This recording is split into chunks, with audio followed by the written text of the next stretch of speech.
Morning guys. Ang aga ko nagising kasi naririnig ko na naman yung malakas na TV sa labas. Ang aga nanonood ng TV yung mga tao dito. Ayan. Hindi ko alam na sasabihin ko. Gusto ko pang matulog. Inaantok pa ako. Oops. Sira pa yata. Ganyan talaga ako pag sa bahay. Hindi ako makatulog na hindi ako nakasalamin. Suot-suot ko yan kahit hanggang sa pagtulog.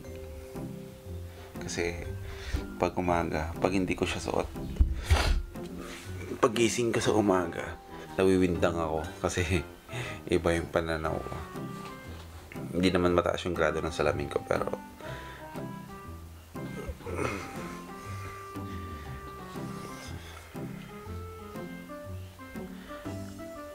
pangit ko, no?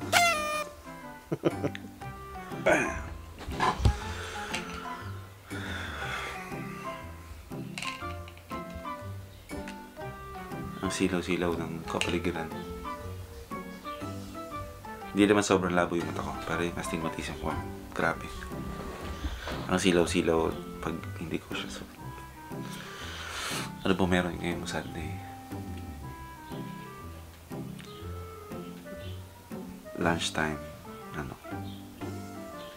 pupunta kami ng reunion kasi yung mga kamag-anak namin ng ng probinsya sa Aklan magsasama-sama. Pero ito sila na nanggaling na sila to sa Australia. Umuwi lang sila dito para pagbakasyon. Reunion. Ngayon, puntahan natin. Sorry. Ang baba ng energy ko kasi gigising lang. Naninibago pa ako sa sa bagong shift ko ngayon sa trabaho kasi napupuyat. Hindi nga pwede sa akin yung puyat, pero napupuyat ako. Kaya ngayon pag nagigising ako sa umaga, masyado ng tanghali, ang taas na ng araw. Ano bang pwedeng gawin? Tagal kong hindi nakapag-vlog, no? Nag-a-adjust kasi ako eh. Dami, ang busy. Anyways, gawa tayong vlog ngayon para may upload tayo bago umalis papuntang reunion. Ngayon, tsura ko. Buti-gawat ako. Ayun o. Kita nyo? Nagbibinata ang matanda.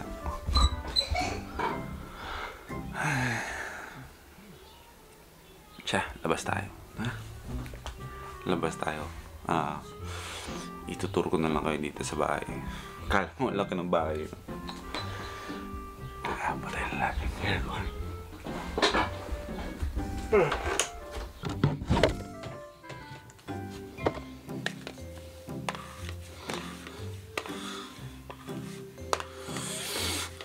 Pakita ko na lang sa inyo kung ano yung usual na ginagawa ko pag bagong gising. Mama ko, no? Ang taas ng hairline ko, no? Daming arte. So, ito yung room ko. Ayan. Medyo may kaguluhan. Hindi akin yan. At ito yung cabinet ko. Ayan. Mga travel bags, maleta.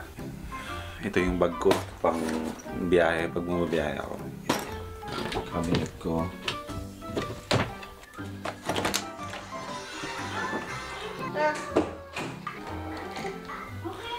Yan, yung dalawang yan. Unang ginagawa sa umaga niyan, nagbubukas ng TV, tapos mga tablet nila. Hello, zombies lang. So, ayun yung pinapanood nila itong ano, Yay Channel. Daddy, si ano po? Ganyan yung dalawang yan. Nagbabangayan palagi. Mga asod pusa.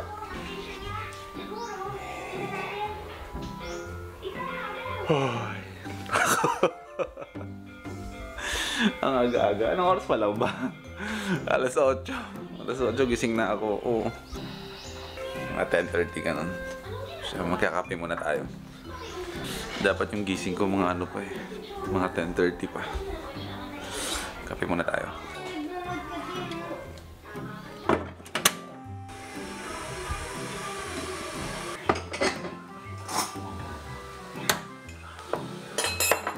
Sino magkape? Dahil nga bawal sa akin talaga yung kape.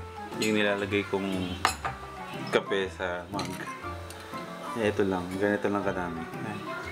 Ganyan lang.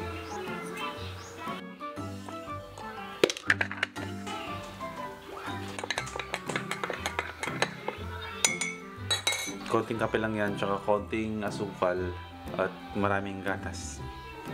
Bango.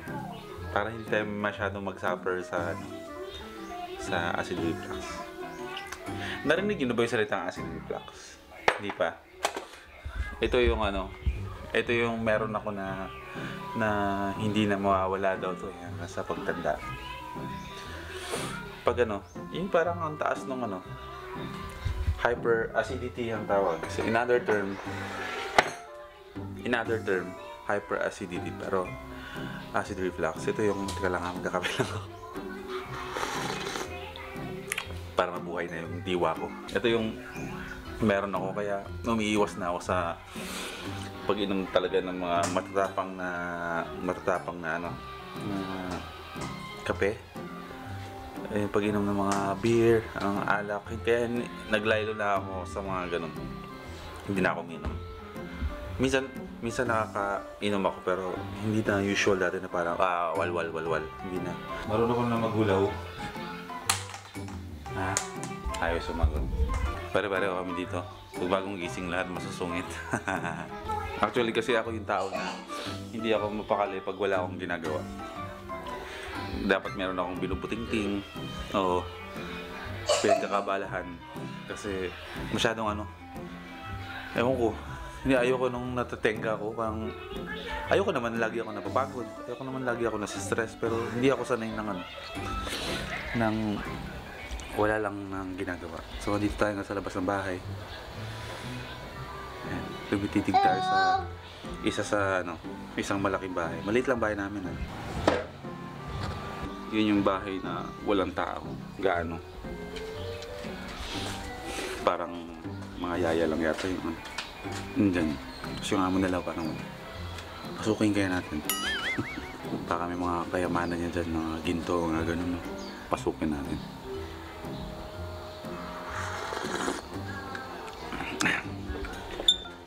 Ituturo ko na lang kayo pala dito sa bahay para makita niyo yung itsura ng bahay namin. Ayan. Ito yung luwas ng bahay namin. Ito. Ayan. Palipad ka. Ayan mismo yung tapat ng bahay namin. Ayan. Uy, ba't ka umakit dyan? Baba dyan? Ano yan? May yan. Ginagawa niyang ano, upuan yung kotse. Baba ka dyan. Huwag mo na masakyan yan dyan. Ayun, say hi. Mag-hi ka. Pakita mo yung pinagagawa mo. Yan yung kotse natin. Yan yung kasama natin pag bubiyahe tayo. Tapos ito yung living room, yung TV, ito yung computer. Tapos ito, mayroong bike dyan. Fixed gear bike yan. Yan ang libangan ko dati. Sobrang addict ko sa pagbabike. Pero simula nga nung bawal na sa akin yung sobrang mapagod at stress. Natigil na. Dito ako natutulog. Tignan mo si Saka. Say hi. Anong nilalaro mo? Ha? Tapos si Ann, nandito natutulog.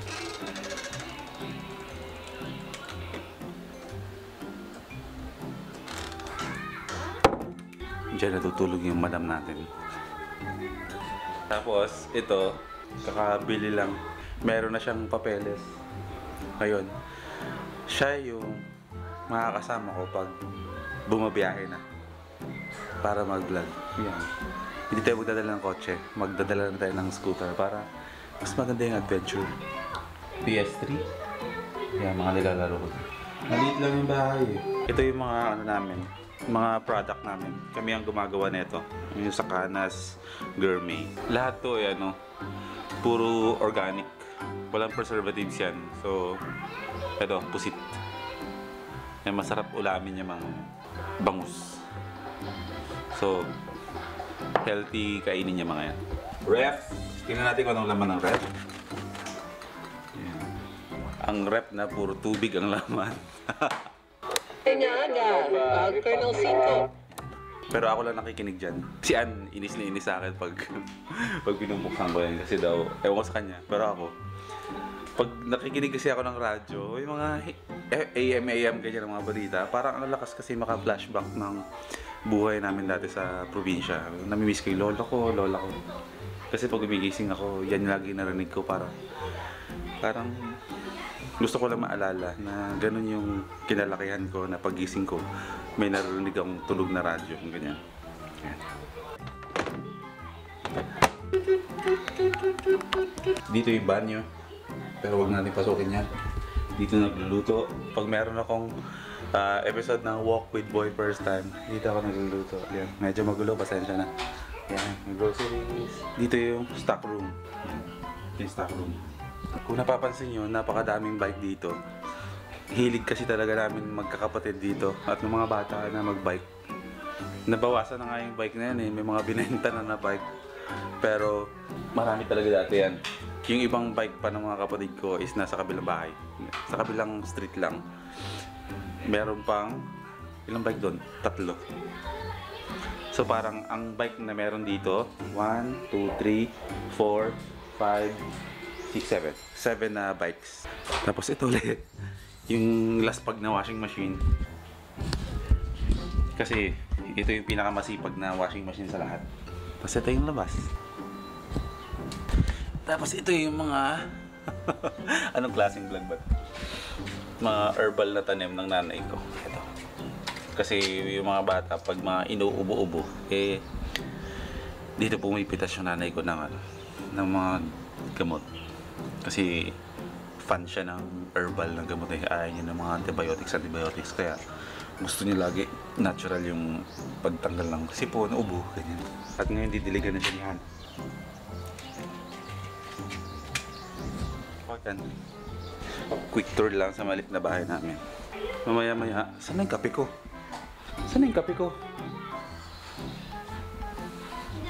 Ay, ayun. Para may vlog tayo. Ang hirap mag-vlog nang hindi kasi lumalabas, hindi umalis. Mas mahirap mag-vlog nang wala kang kasama. Kaya, pero mamaya pag alis ko, mag-vlog kami dun sa mag-vlog ako dun sa reunion. Kaya gawa tayo. Say hi. Ayoko. Aray ko. Yeah. So yun, maraming salamat sa panonood. Abangan nyo ulit yung susunod ko na vlog. Mamaya mag-vlog ako. Pupuntahan ko namin yung reunion. Like, comment, subscribe, please. Thank you. Maraming salamat.